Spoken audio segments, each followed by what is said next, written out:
Well, you can sit here.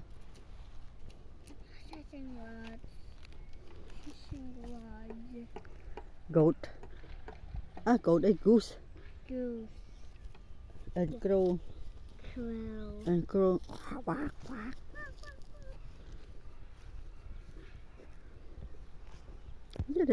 Did they? Oh yeah. Wait. Stop, son. Lăng ra. Tại chắc là nó hãy đa lươn lươn à pi nó khoai ở bạn lỡ.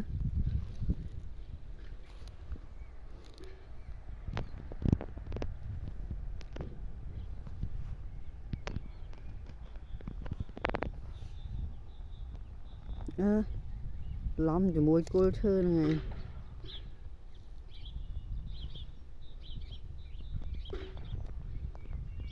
Cho mà thọt van 1 minute. Này à. Ok. Ây da, bị đăng luôn rồi bị đào.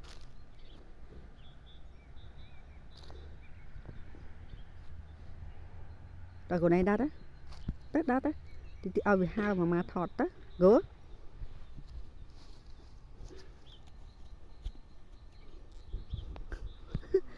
I walk the lane nữa. Here. Like the water here. Hay tên ông đây. Dạ. Việc khai vậy nhọt.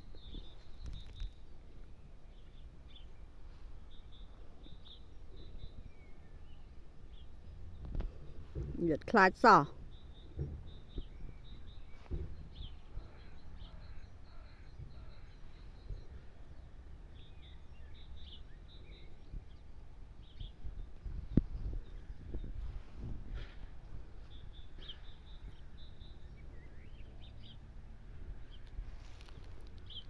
Goose.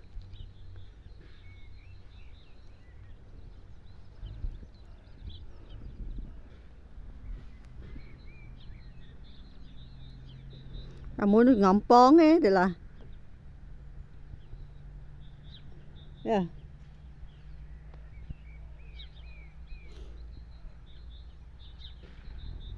Ang size ngắm bóng tết đang.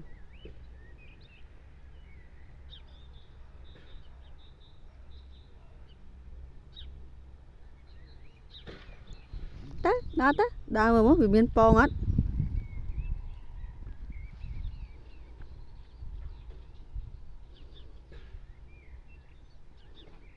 À mất bị khai vậy nhọt. Bị hao tao á. Đấy.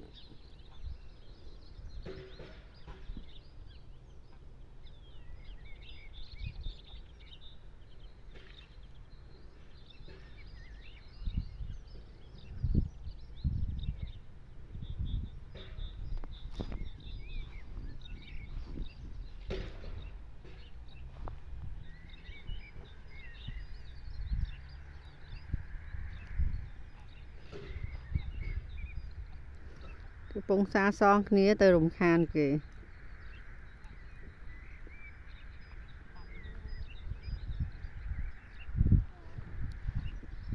Miên bóng á.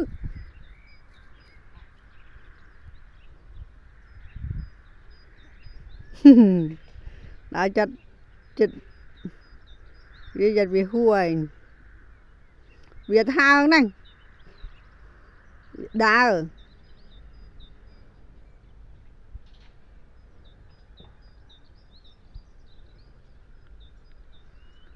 come back đi là come back Việt hao ơi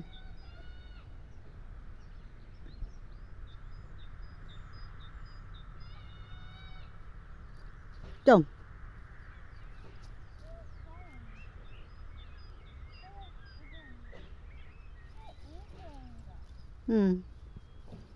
goat eating a goose. Oh, mama can't do all the time.